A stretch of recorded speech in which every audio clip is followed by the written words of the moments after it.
Телевизията Евронюс България, това са минутите за икономика. България пласира дълг на вътрешния пазар и с това стигна таванът на дълга спрямо удължителния закон на бюджета. В същото време дефицитът ни през миналата година е бил повече от очакваното. Такава е тенденцията и за началото на тази година. Днес ще поговорим за парите на държавата и ще излезе ли сметката. Ще поговорим и за някои от реформите, колко от тях са нужни, колко от тях може би са популизъм. Ще си поговорим също и за външен дълг. Отговорите на тези въпроси ще потърсим от дългогодишния финансов журналист Стефан Антонов, когото приветстваме и казваме здравейте. Добър вечер. Нека да започнем с темата за дълга. Така започнахме и нашият анонс. Тя също е обекти на политически разговори за това трябва ли България да излиза на пазара за дълг на външните пазари, кога трябва да изтеглим, ако е нужно нов дълг. И нека да поговорим всъщност именно за това, имаме ли нужда от още дълг и ако имаме нужда от още дълг, сега ли да го изтеглим или по-нататък във времето?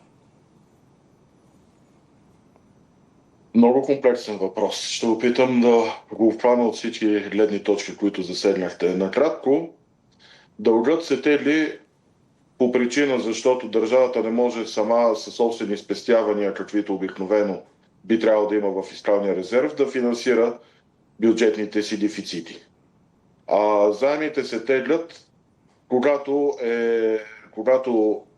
държавата се налага да тегли дългово финансиране и в същото време тези неща се прогнозират с години напред, така че да се знае и какви са тенденциите в лихвената политика на Европейската централна банка, по начин по който държавата да изтегли заемите, от които със сигурност ще се нуждае, в моментите, когато лихвите са ниски и ще осигури по-ниски разходи за обслужване на съответните заеми. В момента наблюдаваме най-ниското ниво на лихви, които определя Европейската централна банка за последните 4 години. В този смисъл може да се очаква заради инфлационните процеси скоро лихвите да започнат да растат с цел да се овладее инфлацията. И от тази гледна точка, ако има консенсус, аз смятам, че трябва да има, че теглянето на заеми от България е неизбежно, както за тази, така и за следващата година. Може да се помисли дали не е време заемите да се изтеглят възможно най-скоро. Исторически практиката е показала, че най-добрите условия, при които България е теглила заеми, са се случвали именно в летните месеци. Говоря за 2014 и за 2024 година. Също имаше през 2016 година, ако не се лъжа, също и другото изтегляне на заеми през пролета, но това е работа на Министерството на финансите. Понякога то работи в партньорство с БНБ да оцелват момента. Това, което към момента можем да кажем, е, че от заеми има нужда. Искам да поговорим и за една доста важна тема. Почти не мога да намеря разговор за икономиката на България, за финансите на България, за публичните разходи, в който да не се говори за държавната администрация. Всички пътища сякаш водят натам. А реализъм, имаме ли нужда от него? Трябва ли да има там реформа в държавната администрация или може би това е популизъм? Какво е вашето мнение? Като човек, който не се занимава директно с държавната администрация, не мога да направя функционален анализ какъв брой държавни служители са излишни или чиновници. Но това, което е ясно, е, че наистина с напредъка на технологиите и с възможността да се постигат икономии от мащаба, държавата трябва да помисли за този тип оптимизация. Общо взето за последно административна реформа в България, провеждана преди 20 и дори повече години при управлението на кабинета Сакскобургготски. Но тук трябва да кажем, че нека да бъдем директни. Реформа на администрацията означава сливане на дублиращи функции, освобождаване на излишни служители, включително защото те са излишни от дублиране на функциите или защото технологията позволява работата на повече хора да се върши от компютри, от изкуствен интелект. Но тук трябва да се знае, че всяко уволнение, всяка такава реформа, която минава през съкращения на чиновници и държавни служители, ще се отплати най-рано в третата година, защото в първата година, в която се предприеме реформата, държавата ще изплаща обезщетения на съкратените. Във втората година те ще консумират обезщетения за безработица, ако не си намерят работа, а това може да се прогнозира в този момент на влошаване на цялостната икономическа среда за Европа. И ако държавата трябва да плаща в едната година обезщетения, в следващата конкретно компенсации за уволнения, в следващата обезщетения за безработица, то ефекта като икономии за бюджета ще се прояви едва в третата година и това означава още веднъж, че дефицита не може да се свие веднага, той има инерция, той може да се свие в средносрочен план и поради това и държавата е обречена да има потребност от заеми поне до 2028 година.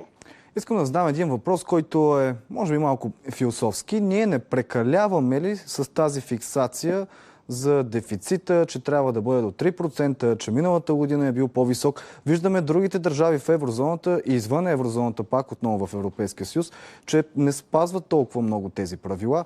Ние всъщност не ставаме ли доста чувствителни към тази тема, без може би да има толкова належаща нужда за това? Въпросът ви е много уместен и често съм разсъждавал над него. Може би трябва да кажем, че има два вида държави – малки и големи.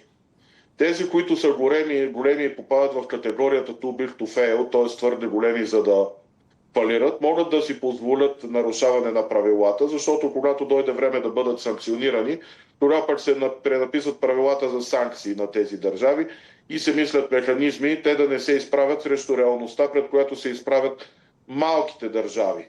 В тази категория слагам относително малките за Европа държави, като Гърция и Португалия, Кипър, Ирландия, които претърпяха своите тежки кризи 2010 и 2015 година. Също така балтийските икономики, които още 2008 и 2009 година започнаха да страдат. България, между другото, е една от държавите, в които тези уроци най-болезнено бяха научени още през 96 и 97 година на миналият век. Тоест може да си позволят Съединените щати да бъдат разпищолени, може да си позволят Франция и Италия да бъдат разпищолени и да прахосват бюджетните си средства, да водят цели 3 десетилетия на бюджетни дефицити. България не може да си позволи такова нещо и малките държави. Рано или късно идва време пазарите да ни накажат, да наложат по-високи лихви в последващите заеми, да се окажем затруднени да обслужваме дълга си и да искаме неговото преструктуриране, което минава през болезнени реформи. Ако днес си говорим за съкращаване на държавни служители и евентуално замразяване на ръста на държавните заплати, ако се изправим пред една такава ситуация да ни се преструктурира дълга, както 96-7 и както на Гърция и на останалите южноевропейски държави между 2010 и 2015, това ще означава не само замразяване на заплати, но намаляне на държавни заплати, намаляне на пенсии, съкращения и общо взето още много други мерки, може би дори специални от инвестиционни разходи и депресиране на икономиките за петилетка напред. Затова въпросът ви е уместен, ако той се задаваше в Съединените щати. Тоест въпросът ви има един отговор, ако беше задаван в Съединените щати и в Франция, но за България и за малките държави отговорът е трябва да внимаваме с дефицита, защото рано или късно пазарите ще ни накажат, а след това ще дойдат и институционалните наказания от Европейската комисия, Европейската централна банка и Международния валутен фонд. Отиваме към края на нашия разговор. Нека да завършим обаче с един по-позитивен сценарий. Как би изглеждала една България след 3-4 години, която добре управлявала дълга си и се е преборила, и как всъщност би се преборила, за да има един по-приемлив дефицит, 3%, под 3%, защо не е излишък, например? Оптимистичният сценарий, който граничи с пожелателно мислене, е сегашното правителство в първите си 100 дни да анализира наистина колко е тежка фискалната ситуация, съответно какви са рисковете пред самата икономика, каква интервенция ще се нуждае от и самата икономика от страна на държавата да я подпомогне, каква част от подпомагането ще мине през реформи, които не изискват бюджетни средства и каква част ще мине през реформи, които изискват бюджетни средства. Това ще означава да се направи един двугодишен един план за преодоляване на проблемите и реформиране с хоризонт от 2-3 години и във всяка от тези 2-3 години бюджетният дефицит да се смалява. Не да се затрие в една година, както опита Симеон Дянков да направи през 2009 за 2010 година, а в продължение на 2-3 години и на четвъртата година вече дефицитът да бъде около 1% от брутния ни вътрешен продукт или да имаме балансиран бюджет. Тук слагаме точка на нашия разговор с пожелание да виждаме такива оптимистични сценарии за нашата държава и ако може дори още по-скоро този хоризонт, който ние си поставихме и още по-балансирано, разбира се. При нас беше Стефан Антонов, а вие останете с програмата на Евронюс България.